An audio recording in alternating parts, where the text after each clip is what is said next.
Thank you. Thank you. Thank you. I'd like to begin. Thank you. I'd like to begin by saying fuck Lance Armstrong.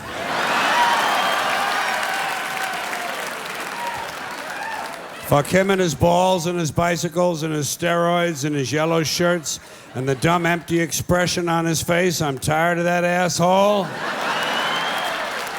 And while you're at it, fuck Tiger Woods, too.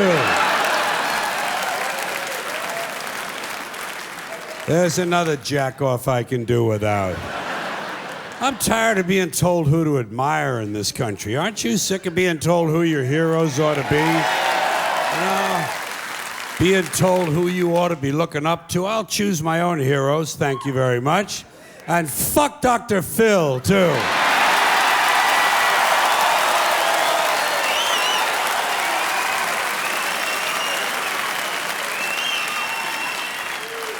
Dr. Phil said I should express my emotions, so that's what I'm doing. Now, since the last time I rolled through these parts, and I do roll through with some frequency, I'm a little bit like herpes, I keep coming back. But since the last time I might have seen some of you folks, I have had my 70th birthday. So I'm not... Thank you very much. Thank you. Yeah, I'm now 70 years old, and I like 70. Not as much as I like 69. Well, 69 was always my favorite number. Now I figure I'm 69 with one finger up my ass.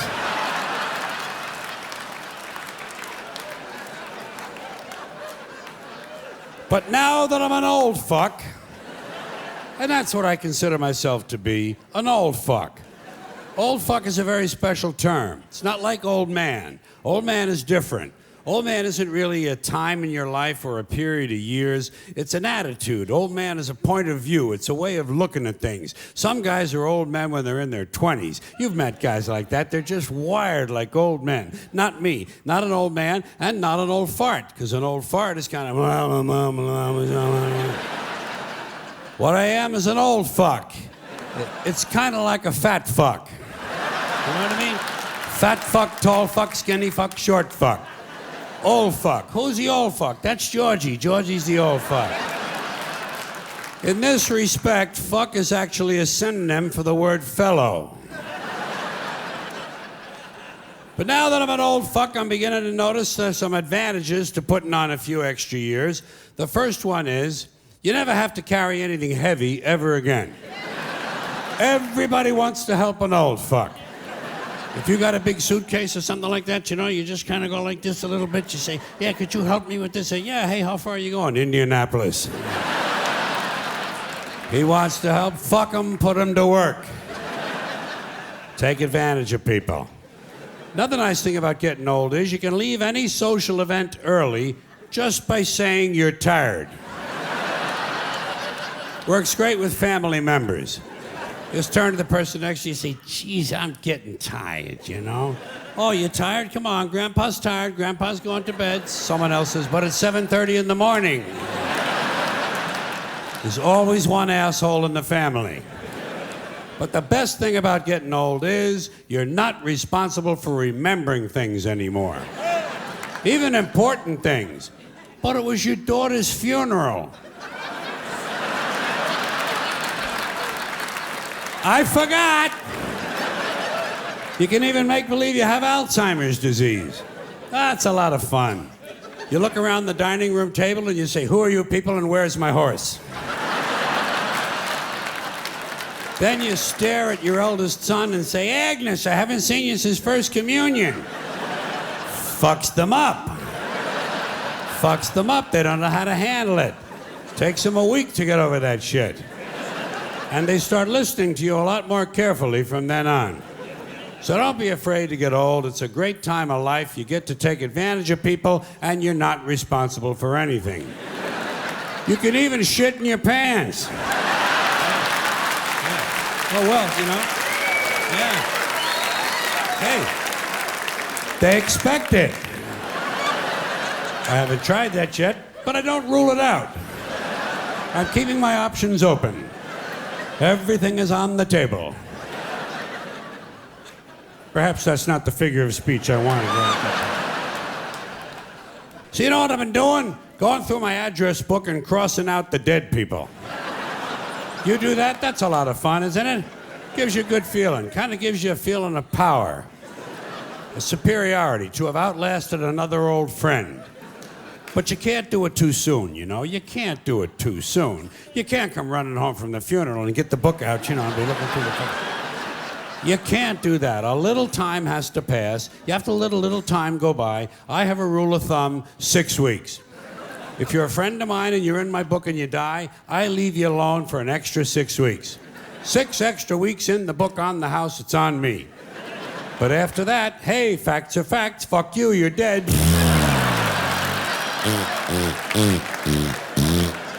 Out you fucking go. You gotta have standards, you know?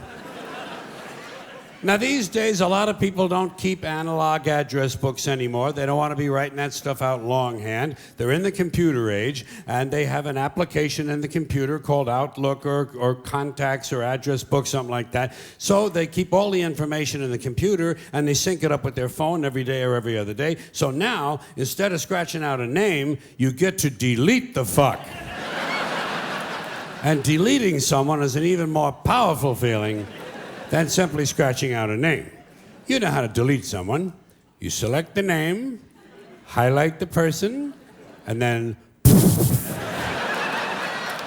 straight into the trash. Now, if it's a really close friend of yours, you might not want to empty the trash for about 6 weeks. Or, if it's a little too harsh for you, a little too harsh to delete an old friend, you can always create a new folder. A special folder for dead people. You keep it on your desktop. It's kind of a digital purgatory.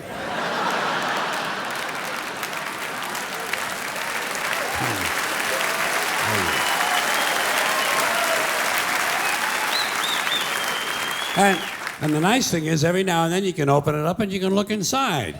And you can see the people in purgatory. And you can move them all around, you know, move them around. Put them in little groups. 2 people who didn't get along in life, put them in a corner. Let them work it out. Let them work it out in purgatory. Or start a fight. Have a big fight in purgatory. That's a lot of fun. Nobody's going to get hurt. They're all fucking dead anyway. Then you put them in a big formation and have a parade. The Purgatory Parade of Dead People. Ah, there's a lot of fun you can have with a computer. So enjoy your digital selves. Now, speaking of dead people, there are things we say when someone dies. Most of us say, a lot of us do, things we say that no one ever questions. They just kind of go unexamined. Give you a couple examples. After someone dies, the following conversation is bound to take place, probably more than once. 2 guys meet on the street. Hey, did you hear? Phil Davis died. Phil Davis? I just saw him yesterday. Yeah. Didn't help. He died anyway. Apparently, the simple act of your seeing him did not slow his cancer down. In fact, it may have made it more aggressive. You know, you could be responsible for Phil's death.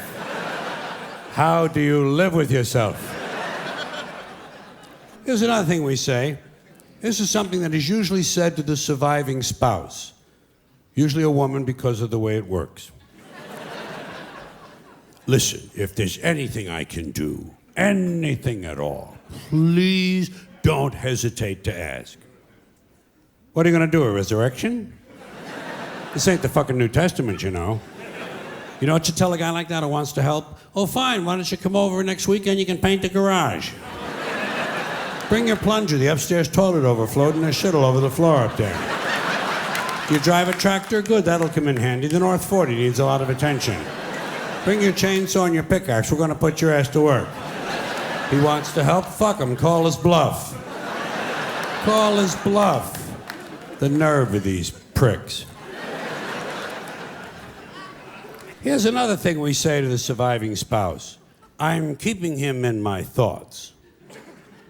Where? Where exactly in your thoughts does he fit? In between my ass hurts from this chair and let's fuck the waitress?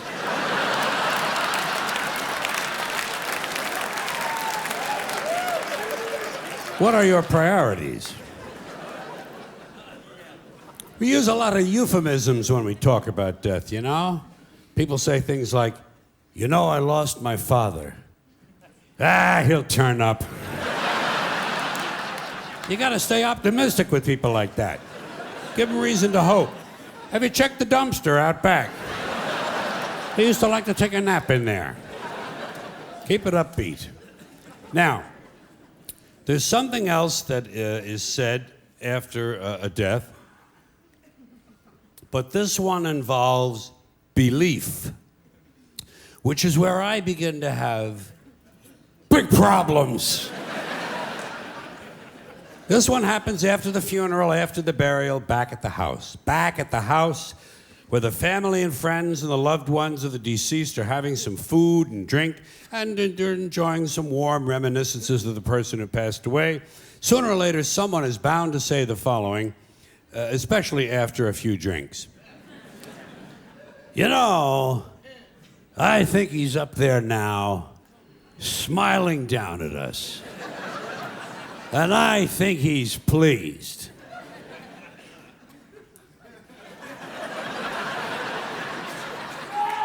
Now, first of all, there is no up there. No. For people to be smiling down from.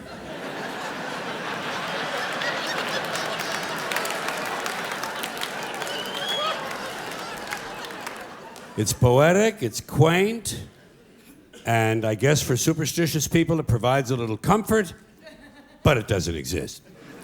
But if it did, and if someone did somehow survive death in a non-physical form, I personally think he'd be far too busy with other celestial activities than to be standing around paradise, smiling down.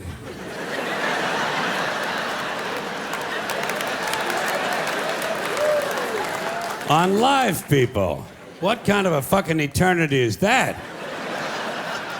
And why is it no one ever says, I think he's down there now, smiling up at us? Apparently it never occurs to people that their loved ones might be in hell. Your parents could be in hell right now. Your parents in hell, your father for sure. Oh shit, hell is full of dads. Full of dads, even the ones who took you to the ball game, just for beating the shit out of you once too often, and fucking the neighbor lady, and fucking the neighbor dog, and who knows, maybe even fucking the UPS man. We'll never know what mischief Dad was up to. Parents in hell. Kind of gives you a nice feeling, doesn't it? It does me. Grandparents in hell. Picture that. Picture your grandmother in hell. Baking pies without an oven. And if someone were in hell, I doubt very seriously he'd be smiling. I think he's down there now, screaming up at us. And I think he's in severe pain. People just refuse to be realistic. They don't like to be realistic. People would rather stroke themselves. You know, oh, they like to stroke themselves. Don't they stroke themselves? They stroke each other, they get stroked. They stroke the boss strokes them. Everybody strokes everybody. It's nothing but a big stroke job in this country. The government strokes you every day of your life. Religion never stops stroking you. Big business gives you a good stroke, and it's one big transcontinental, cross-country, red, white, and blue stroke job. Do you know?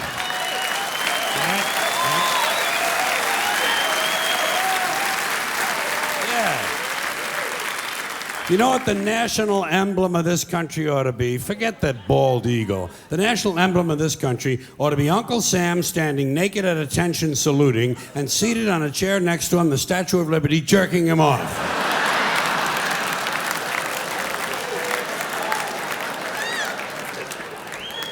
That would be a perfect symbol for the United Strokes of America. It's all bullshit, folks. That's what you have to remember as you go through life in this country. It's all bullshit, and it's bad for you. Now, speaking of dead relatives, there are some people who not only believe that their dead parents in heaven can see them, okay? They honestly believe that their dead parents in heaven can help them. You've heard these people, I'm sure. They honestly somehow believe that their dead parents in heaven can intercede with God on their behalf to gain favors for the living. I come from a Catholic home. I heard this shit. They sit there in the chair with the fucking rosary and they look at you like this, you know, and they say, my dad was looking out for me. He was looking out. I don't know how he got me out of that jam, but he got me out. Oh, my mom was in surgery with me. I could feel her presence in there. Yeah. Fine. Like the people who die have nothing better to do than to run the heavenly branch of the Make-A-Wish Foundation. Now, if people want to believe this kind of stuff, that's fine with me. Let them believe it. I don't want to disabuse anyone of their beliefs. But I have a question about this. A question that involves logic. Let's suppose it's true. Let's allow the proposition that somehow dead parents in heaven can help their living children. Fine. So, we got a family living on earth, father and mother and 4 kids. Family of 6. Good family, nice family, doing all the right things, having a good time, making all the right moves. And the parents go away on a weekend trip and get killed in an accident. And the children, of course, survive. So now, according to this theory, these 2 people go to heaven and they start helping their 4 living children. Helping them with everything they need. Helping them with their science projects, with their SAT scores. Helping them get a good school and get a nice job and get a promotion and a raise and someone to marry, and they all grow up. These 4 kids now grow up and have children of their own. And let's say that all 4 of these now grown children also die at the same time. Just for the sake of argument. Let's say there's an explosion at Thanksgiving dinner. And these 4 die, but their children survive because they were seated at the children's table.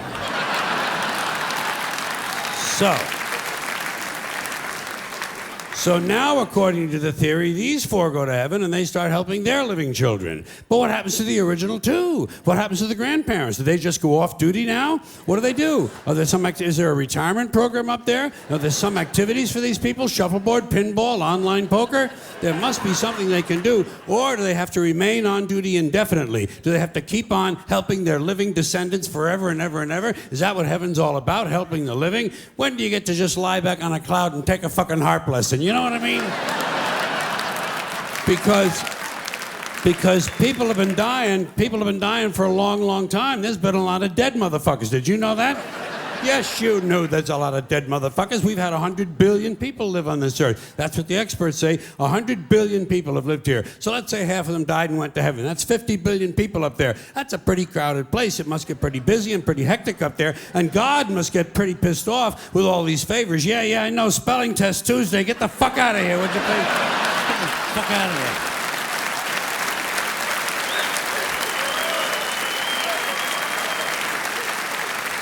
You know, even God can go on sensory overload. That's why he wanted 1 day off a week. Christians gave him Sunday, Jews gave him Saturday, Muslims gave him Friday. God has a 3-day weekend, which is probably just what he needs. Now, just a couple other questions about this whole theory. Suppose you die without having any children. Who do you help? Strangers? It would be nice. Suppose you're an adopted child. Who helps you? Your biological mother? She doesn't even know where the fuck you live.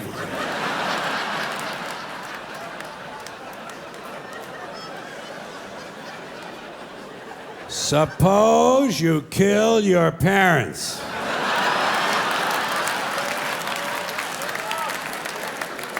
Would they help you? I'll guarantee you Mr. and Mrs. Menendez are not helping those two boys. No? I know. Lyle and Eric are on their own. In prison of all places, where they could probably use a little help. It's all bullshit, folks. It's all bullshit and it's bad for you. Now, speaking of parents and speaking of bullshit, two ideas which aren't always mutually exclusive, by the way.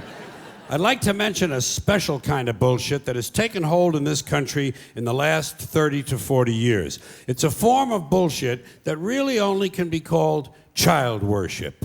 It's child worship. It's this excessive devotion to children. I'm talking about today's professional parents, these obsessive diaper sniffers who are overscheduling and overmanaging their children and robbing them of their childhoods. Even the simple act of playing.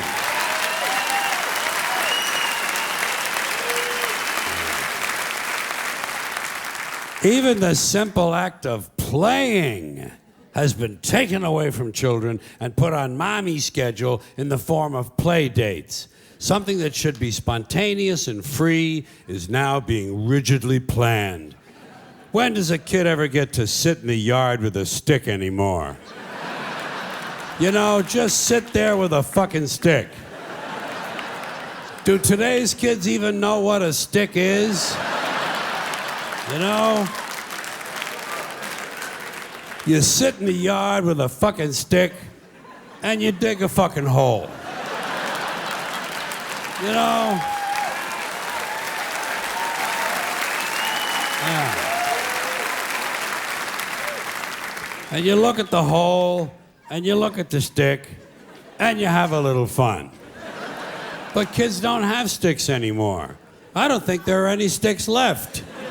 I think they've all been recalled because of lead paint. Who would have thought that one day the manufacturing of sticks would be outsourced to China? But you know something? A kid shouldn't be wasting his time with a stick anyway. If he's 4 years old, he should be home studying for his kindergarten entrance exams. Do you know about that shit? Oh, they have them now. Yeah. There are places that have kindergarten entrance exams. The poor little fuck. The poor little fuck, he can barely locate his dick. You know, and already he's being pressured to succeed. Pressured to succeed for the sake of the parents. Isn't this really just a sophisticated form of child abuse? And speaking of that, speaking of child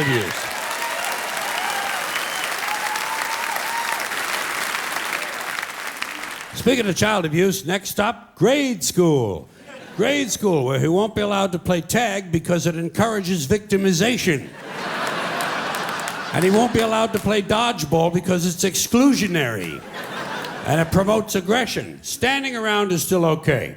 Standing around is still permitted, but it won't be for long because sooner or later some kid is going to be standing around and his foot will fall asleep and his parents will sue the school and it'll be goodbye fucking standing around. Yeah.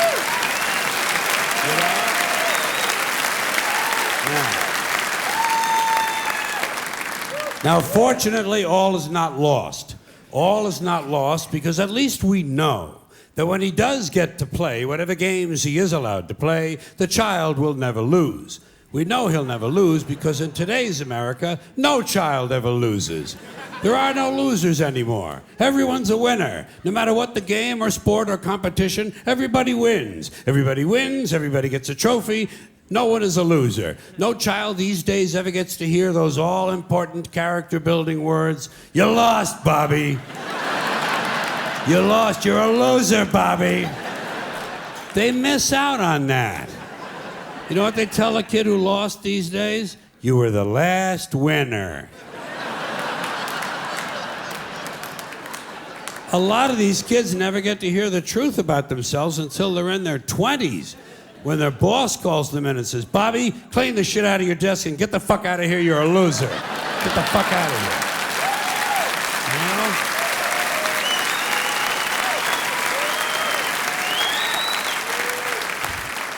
Of course, Bobby's parents can't understand why he can't hold a job. In school, he was always on the honor roll. Well, what they don't understand, of course, is that in today's schools, everyone is on the honor roll. Everyone is on the honor roll because, in order to be on the honor roll, all you really need to do is to maintain a body temperature somewhere roughly in the 90s. But we shouldn't be worrying about how he's doing in school. Let's not worry about that, because come summertime, he'll be off to camp. Yes, he'll be off to camp, but not to swim and hike and play softball. No. Today's child will be sent away to lose weight. He'll be sent to fat camp, or computer camp, or violin camp, or ceramics camp, or leadership camp, whatever the fuck that is. Leadership camp. Isn't that where Hitler went?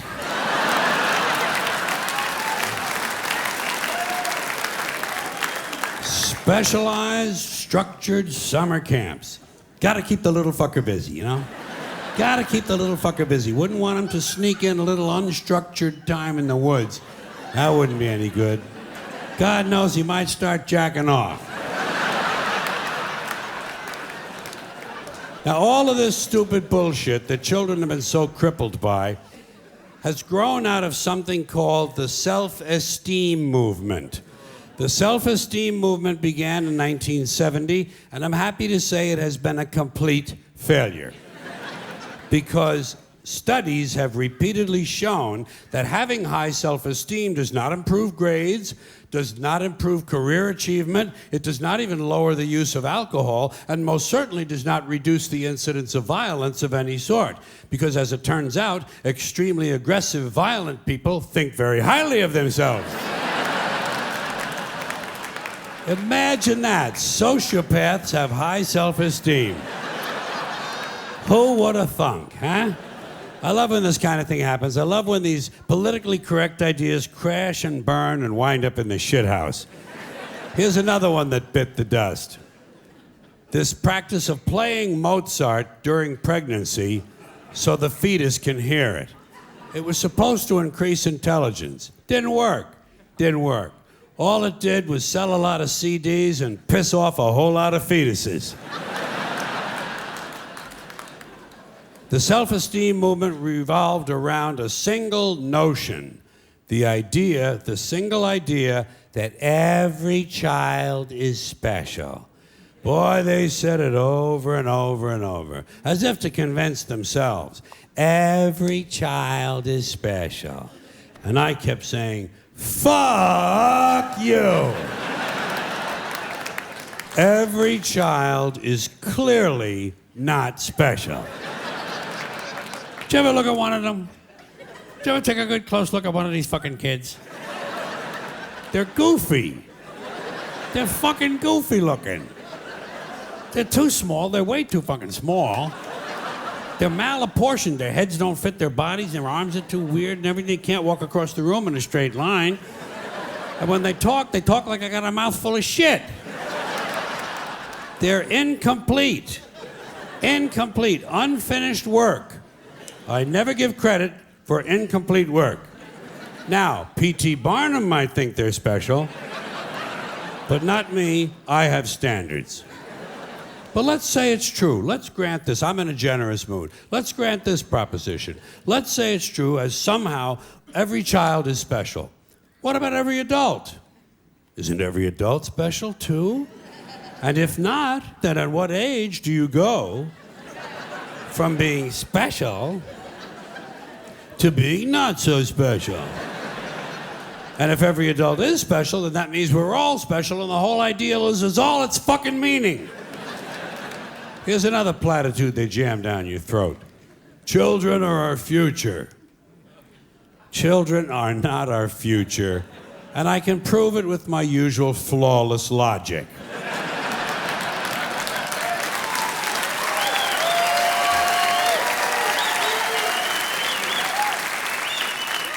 Children can't be our future because by the time the future arrives, they won't be children anymore, so blow me!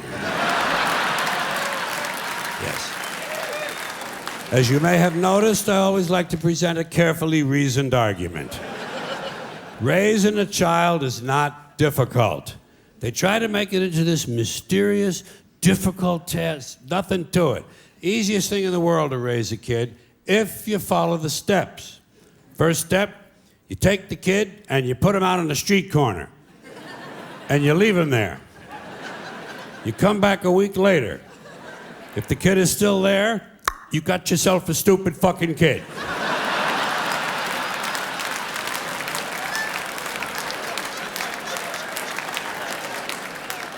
Then you just proceed from that point.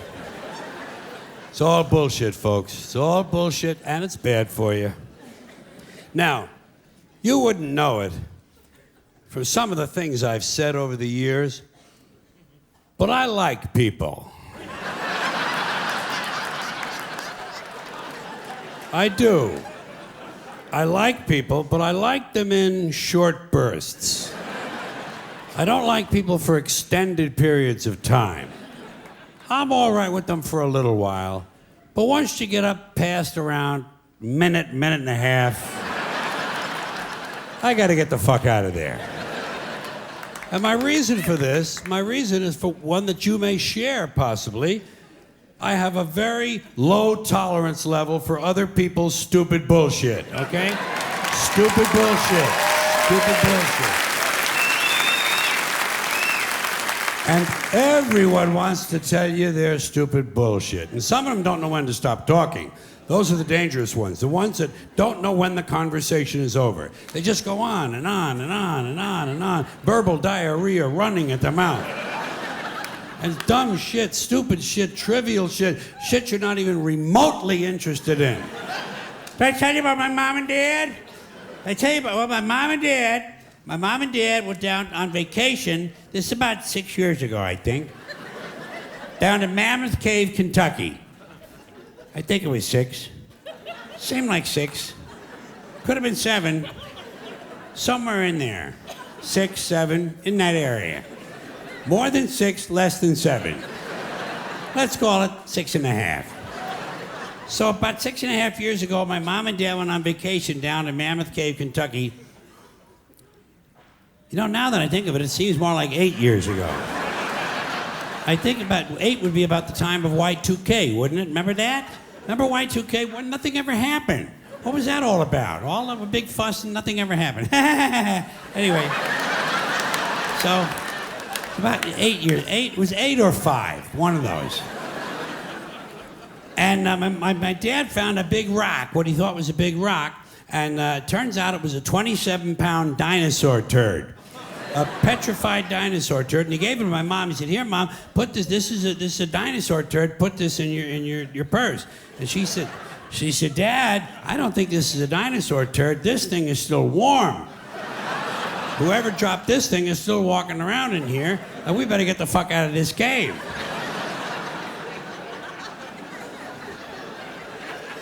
9 years ago. I know it was 9. I know it was 9 because my wife was pregnant with our first son, Mahmoud ibn El Said ben Salam. And he's 10 now. Or is he 11? He could be 11.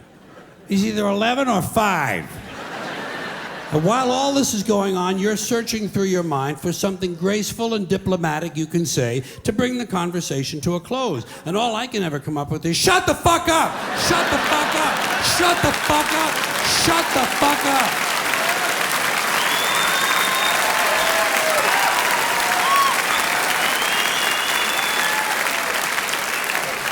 But you can't say that. Good manners don't permit it. You have to find some other way. I go to body language. I try to indicate with my body language that I'm through with the conversation. I find myself leaning at a 45-degree angle, indicating the direction I'd like to go if this person would just shut the fuck up. I might even give him a verbal cue. Surgery. Surgery. I'm late for surgery. I'm having my ears sewn shut. But they don't pick up on that. Same people on the phone. Same people on the phone. Don't know when to hang up. Don't know when the conversation's over. Dumb, trivial shit. Dumb questions. So what are you guys gonna do 5 summers from now? We haven't made any plans. Marge wants to go to the beach. The kids kind of like it at the lake, and I want to go to the mountains. Grandma wants to visit her sister in Frog Balls, Arkansas. How about you? Have you made any plans? It's never too early to make plans. We're going to Norway in 2025. Did you know that up until the 1950s, Norway's economy was based largely on fishing? But now, thanks to improved drilling techniques and the expansion of the global economy, once again, searching through your mind for something gentle you can say, blow it out your ass comes to mind, or shut your fucking pie hole, or if your friend prefers cake, shut your fucking cake hole. But you can't say these things. And you can't use body language on the phone. Well, you can always amuse yourself, you know.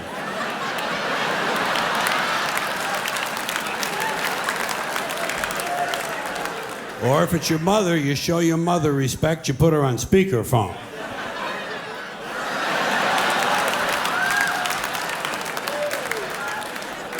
But this doesn't move the conversation forward. You have to find something else. And I then try tone of voice. Do you ever do that? Do you ever try to talk the person into a soft landing? Try to let them know the ending is near? Right, good. Okay then, good, okay.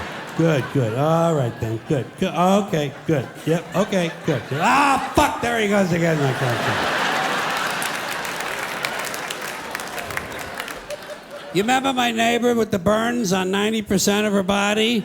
Well, she burned the other 10% now. She was lighting a fart and her bush caught fire.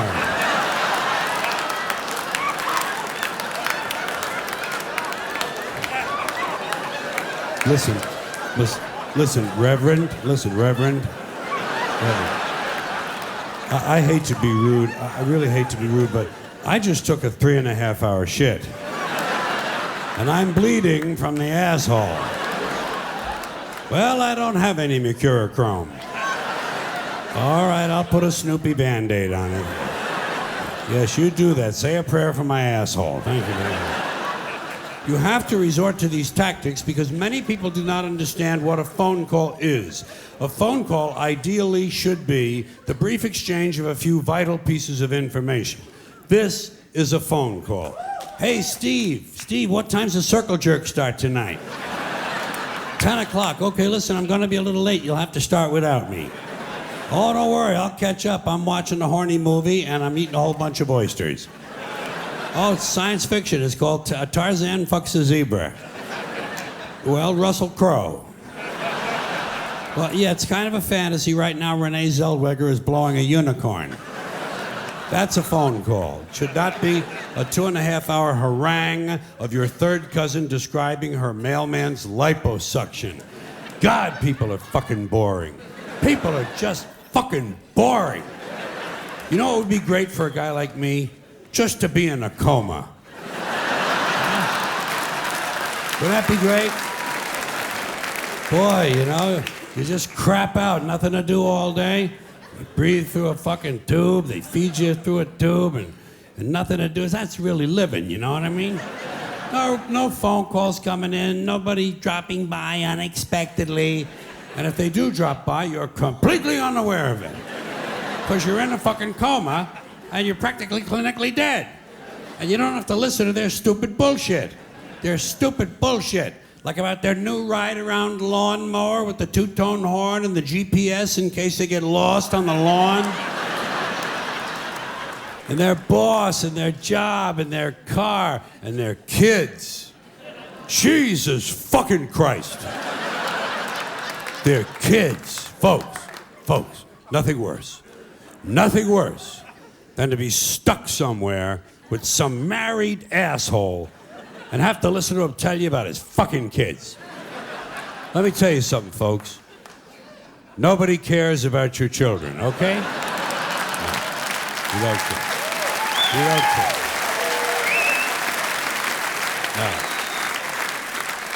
No. Nobody cares about your children. I speak for everyone. I've been appointed by the rest of the group to inform you we don't care about your children. That's why they're your children. So you can care about them and we don't have to bother. But they tell you anyway. Todd is in the 7th grade now. He's in the cheese club. Giselle is 5 and already she's had 9 periods. Johan is 11 now and he pretty much sits around the house hallucinating all the time. Then they want to show you the pictures. The pictures, here's another ordeal. The pictures of these little gargoyles that they have loosed from their loins. A lot of these professional mommies, they think there's nothing better than having a baby. Oh, they think it's the biggest thing in the world, having a baby. I call it pumping out a unit. That's all they're doing, pumping out a unit. Some of them every year, like clockwork, like an assembly line. Hey, Jeff, want a kid? How about twins? Polluting the earth. Polluting the earth with these creatures who have no future. They have no future. Have you pictured what this planet is going to be like in 40 to 50 years? It's going to be a big smoking ball of shit. A big smoking, flaming, stinking ball of gaseous shit. That's what's going to happen. That's what's going to happen. It's irresponsible to have more than one child. Have one. Have one child. Replacement value for yourself. That's all. Don't even replace your husband. Don't replace your husband. No. He's done enough fucking damage as it is. But they want to show you the pictures. Sometimes they warn you. That's a good thing. Hey, you want to see some pictures of my kid? No. Just describe them to me. But they show you anyway. 2 ways you can handle it, I've found. Got 2 ways for you to handle the pictures. First one is the easy way. You just kind of matter-of-factly go along with the game. Boy, yeah. Girl. Older boy. Older girl. Good, 4. Listen, I have to go wash my crotch. I'll see you later. And you get the fuck out of there. Or you can do what I do. Do what I do. Be a little honest about what you see. Take a chance. Tell the truth.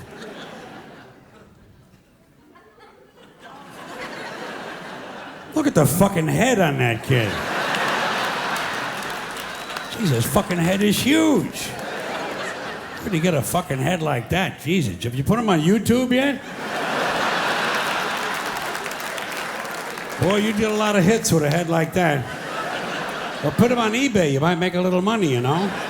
I'm sure some European circus would snap his ass up in a fucking minute. God damn, that thing is unusual. Listen, maybe he'll grow into him. You never know, you know? Never tell with kids. Hey, let me ask you a practical question. Where do you find hats for a kid like that? Tell the truth. Don't be bullshitting people. Don't be bullshit. There's enough bullshit as it is, folks. Just plenty of bullshit. Then they want to show you the pictures of the little girl whose second teeth are coming in. And they think it's cute. It's not.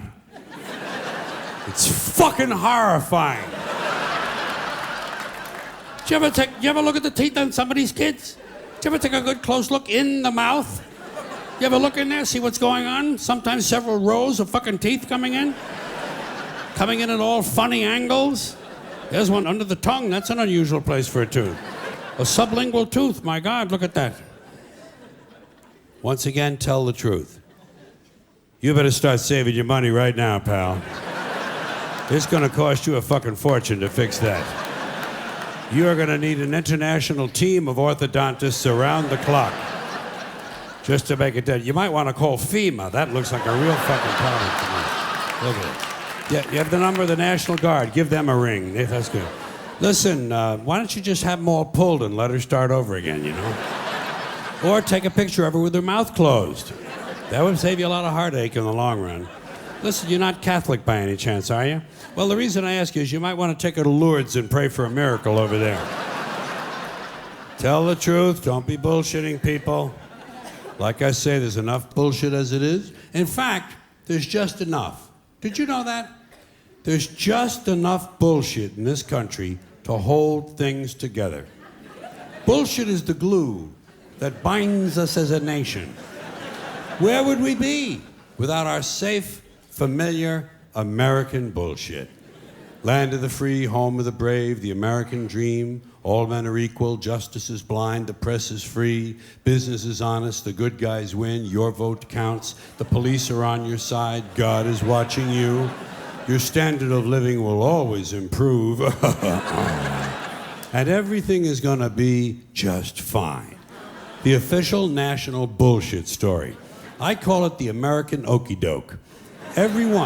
Every one of those items is provably untrue at one level or another, but we believe them because they're pounded into our heads from the time we're children. That's what they do with that kind of thing. Pounded into the heads of kids because they know that children are much too young to be able to muster an intellectual defense against a sophisticated idea like that. And they know that up to a certain age, children believe everything their parents tell them. And as a result, they never learn to question things. Nobody questions things in this country anymore. Nobody questions anything. Everybody's too fat and happy. Everybody's got a cell phone that'll make pancakes and rub their balls now, you know? Way too fucking prosperous for our own good. Way too fucking prosperous. Americans have been bought off and silenced by toys and gizmos, and no one learns to question things. You remember?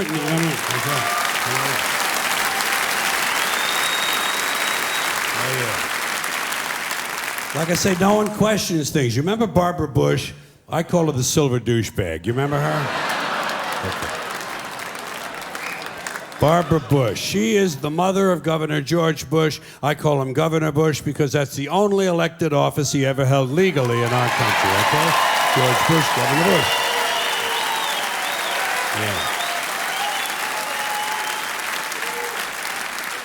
I don't care where they hang his portrait. I don't care how big his library is. He'll always be Governor Bush. I don't even capitalize his name when I type it anymore.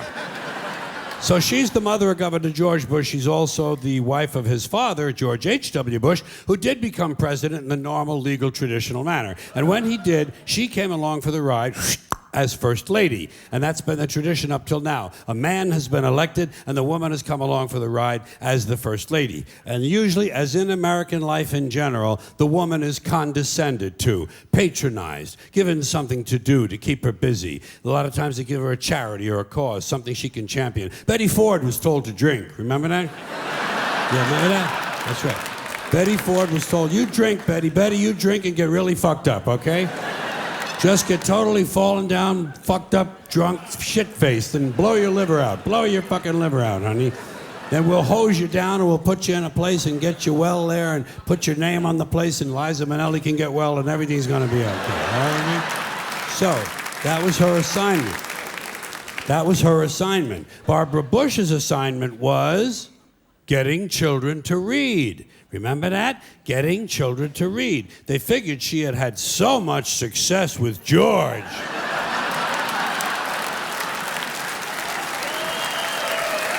You know?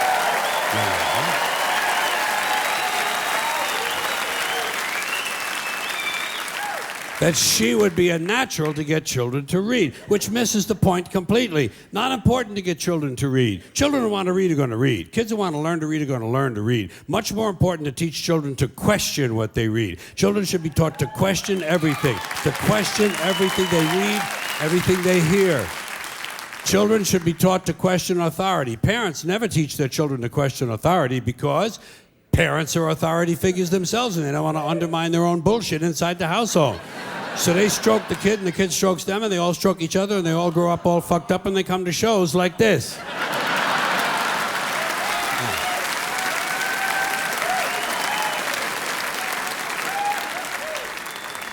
Children have to be told there's bullshit coming down the road. They have to be warned that life is about detecting the bullshit and fending it off as best you can. No one told me a thing like that. I was never warned about any of this, had to find all of it out for myself. And there are still, as with you probably, a lot of things that you're expected to believe and accept in America that I personally have a problem with, and I question a lot of these things. Give you an example. I saw a slogan on the guy's car. It said, proud to be an American. And I thought, well, what the fuck does that mean? proud to be an American. You see, I've never understood national pride. I've never understood ethnic pride because I'm Irish, and all four of my grandparents were born in Ireland, so I'm fully Irish. And when I was a kid, I would go to the St. Patrick's Day parade, and I noticed that they sold a button that said, proud to be Irish. And I could never understand that because I knew that on Columbus Day, they sold a different button that said, proud to be Italian. Then came Black pride and Puerto Rican pride. And I could never understand ethnic or national pride because to me, pride should be reserved for something you achieve or attain on your own, not something that happens by accident of birth. Being Irish...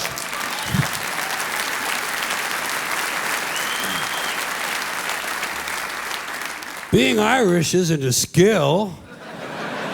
It's a fucking genetic accident. You wouldn't say I'm proud to be 5'11". I'm proud to have a predisposition for colon cancer.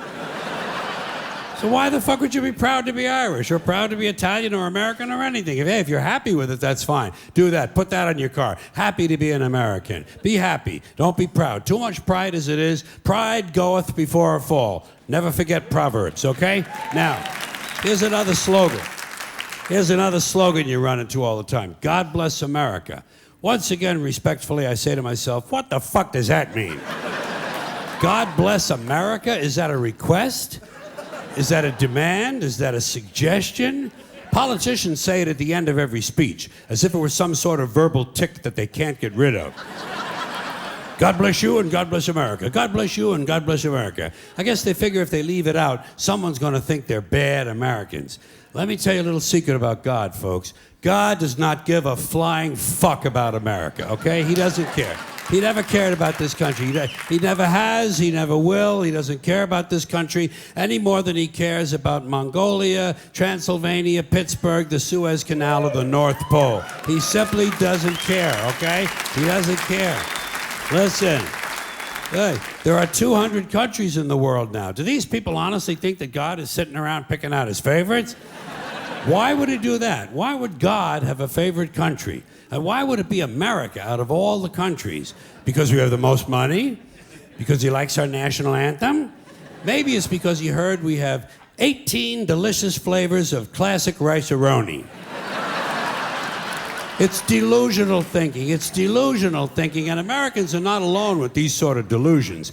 Military cemeteries around the world are packed with brainwashed, dead soldiers who were convinced God was on their side. America prays for God to destroy our enemies. Our enemies pray for God to destroy us. Somebody's going to be disappointed. Somebody's wasting their fucking time. Could it be everyone? Now.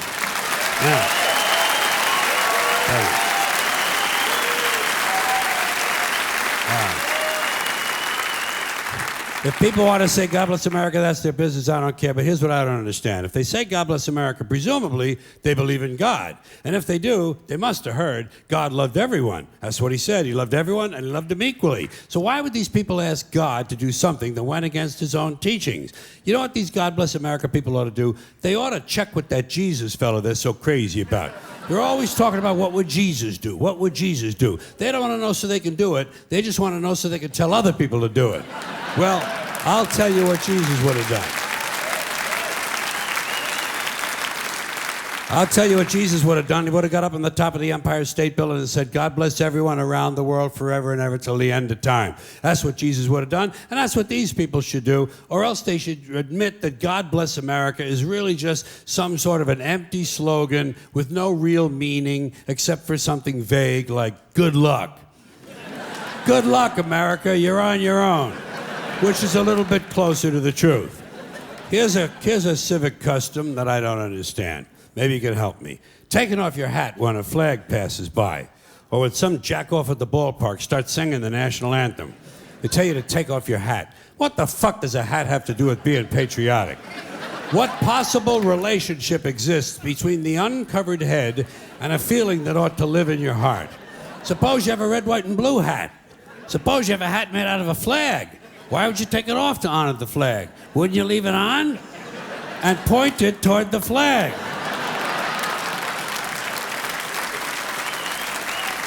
And what's so bad about hats that you have to take them off? Why not take off your pants? Or your shoes. They tell you at the airport, they say, take off your shoes. They tell you it's a national security, so taking off your shoes could be patriotic too. I started to question all this stupid hat shit when I was a kid. When I was a kid, I was a Catholic, at least until I reached the age of reason, okay? So, I was a Catholic for about 2.5 years, something like that. And during that time, one of the things they told us was that if a boy or a man went into a church, he had to remove his hat in order to honor the presence of God. But they had already told me that God was everywhere. So I used to wonder, well, if God is everywhere, why would you even own a hat? Why not show your respect? Don't even buy a fucking hat. And just to confuse things further, they told the women exactly the opposite. Catholic women and girls had to cover their heads when they went into church. Same as in certain temples, Jewish men have to cover their heads in those temples. In those same temples, Jewish women not allowed to cover their heads. So try to figure this shit out. Catholic men and Jewish women, no hats. Catholic women and Jewish men, hats. Somebody's got the whole thing totally fucking backwards, don't you think? And, you know...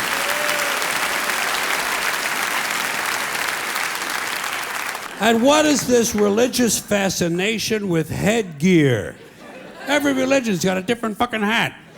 Did you ever notice that? The Hindus have a turban, the Sikhs have a tall white turban, Jews have a yarmulke, the Muslims have the keffiyeh, the bishop has a pointy hat on one day and a round hat on another day, cardinal has a red hat, pope has a... Everybody's got a fucking hat. One group takes them off, the other group puts them on. Personally, I would never want to be a member of any group where you either have to wear a hat or you can't wear a hat. I think...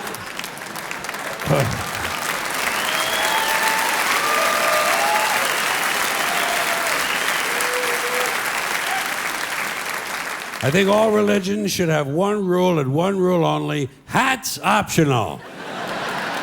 That's all you need to run a really good religion. Here's another one of these civic customs: swearing on the Bible. You understand that shit? They tell you to raise your right hand, place your left hand on the Bible. Does this stuff really matter? Which hand? Does God really give a fuck about details like this? Suppose you put your right hand on the Bible, you raise your left hand. Would that count? Or would God say, sorry, wrong hand, try again? And why does one hand have to be raised? What is the magic in this gesture? This seems like some sort of a primitive voodoo mojo shtick. Why not put your left hand on the Bible, let your right hand hang down by your side? It's more natural. Or put it in your pocket. Remember what your mother used to say? Don't put your hands in your pockets. Does she know something we don't know? Is this hand shit really important? Well, let's get back to the Bible, America's favorite national theatrical prop. Suppose the Bible they hand you to swear on is upside down, or backward, or both. And you swear to tell the truth on an upside-down, backward Bible. Would that count? Suppose the Bible they hand you is an old Bible and half the pages are missing. Suppose all they have is a Chinese Bible in an American court. Or a Braille Bible and you're not blind. Suppose they hand you an upside-down, backward Chinese Braille Bible with half the pages missing.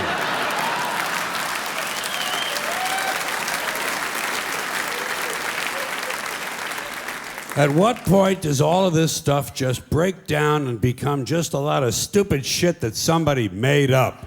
They fucking made it up, folks. It's make-believe. It's make-believe. Now, all right. Okay. Let's leave the Bible aside. We'll get back to the science fiction reading later. The more important question is, what is the big deal about swearing to God in the first place? Why does swearing to God mean you're going to tell the truth? Wouldn't affect me. If they said to me, you swear to tell the truth, the whole truth, and nothing but the truth to help you God, I'd say, yeah. I'll tell you about as much truth as the people who wrote that fucking Bible. How do you like that? Huh?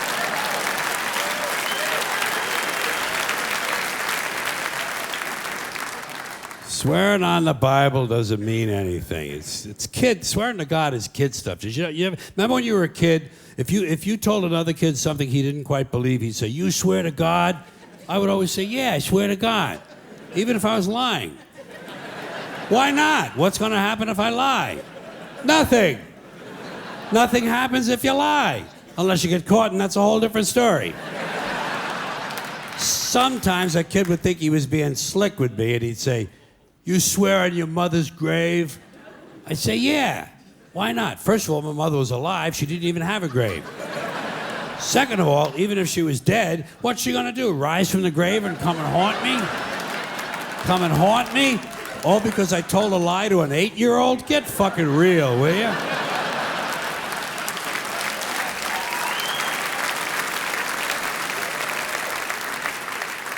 Sometimes I would say, "I swear on my mother's tits." Kids are impressed with things like that. I mean, I don't care about my mother's tits either. I don't care if they fell off. Fuck her. Not my problem. They're your tits, Ma. You keep an eye on them. Swearing to God doesn't mean anything. Swearing on the Bible doesn't mean anything. You know why? Because Bible or no Bible, God or no God, if it suits their purposes, people are going to lie in court. The police do it all the time. All the time. Yes, they do. It's part of their job to protect, to serve, and to commit perjury whenever it supports the state's case. Swearing on the Bible is just one more way of controlling people and keeping them in line. And it's one of these superstitious things that holds us back as a species. Here's one more item for you, the last in our civics book. Rights. Boy, everyone in this country's always running around yammering about their fucking rights. I have a right, you have no right, we have a right, they don't have a right. Folks, I hate to spoil your fun, but there's no such thing as rights, okay? They're imaginary. We made them up, like the boogeyman. The Three Little Pigs, Pinocchio, Mother Goose, shit like that. Rights are an idea. They're just imaginary. They're a cute idea, cute, but that's all, cute and fictional. But if you think you do have rights, let me ask you this. Where do they come from? People say, well, they come from God. They're God-given rights. Oh, fuck, here we go again. Here we go again. The God excuse, the last refuge of a man with no answers and no argument. It came from God. Anything we can't describe must have come from God. Personally, folks, I believe that if your rights came from God, He would have given you the right to some food every day, and He would have given you the right to a roof over your head. God would have been looking out for you. God would have been looking out for you. You know that? He wouldn't have been worried about making sure you have a gun so you can get drunk on Sunday night and kill your girlfriend's parents. But let's say it's true. Let's say God gave us these rights. Why would He give us a certain number of rights? The Bill of Rights in this country has 10 stipulations, okay? 10 rights. And apparently God was doing sloppy work that week because we've had to amend the Bill of Rights an additional 17 times. So God forgot a couple of things like slavery. Just fucking slipped his mind. But let's say God gave us the original 10. He gave the British 13. The British Bill of Rights has 13 stipulations. The Germans have 29. The Belgians have 25. The Swedish have only 6. And some people in the world have no rights at all. What kind of a fucking goddamn God-given deal is that? No rights at all? Why would God give different people in different countries different numbers of different rights? Boredom? Amusement? Bad arithmetic? Do we find out at long last, after all this time, that God is weak in math skills? Doesn't sound like divine planning to me. Sounds more like human planning. Sounds more like one group trying to control another group. In other words, business as usual in America.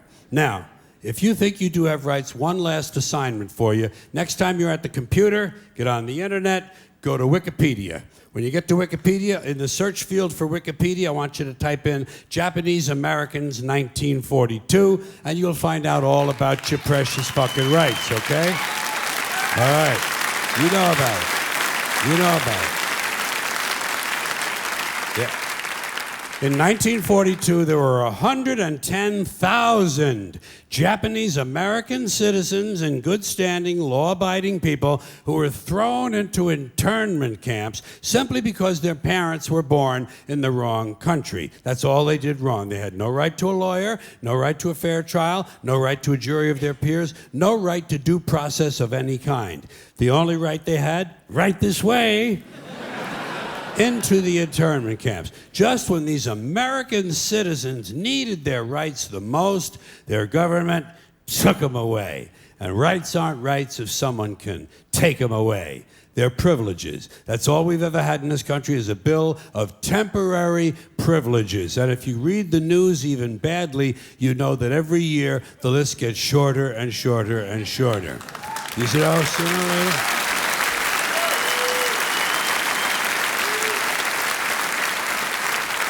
Yeah. Sooner or later, the people in this country are going to realize the government does not give a fuck about them. Government doesn't care about you or your children or your rights or your welfare or your safety. It simply doesn't give a fuck about you. It's interested in its own power. That's the only thing, keeping it and expanding it wherever possible. Personally, when it comes to rights, I think one of two things is true. I think either we have unlimited rights or we have no rights at all. Personally, I lean toward unlimited rights. I feel, for instance, I have the right to do anything I please. But if I do something you don't like, I think you have the right to kill me. So where are you going to find a fairer fucking deal than that? So the next time some asshole says, gee, I have a right to my opinion, you say, oh yeah? Well, I have a right to my opinion, and my opinion is you have no right to your opinion. Then shoot the fuck and walk away. Thank you.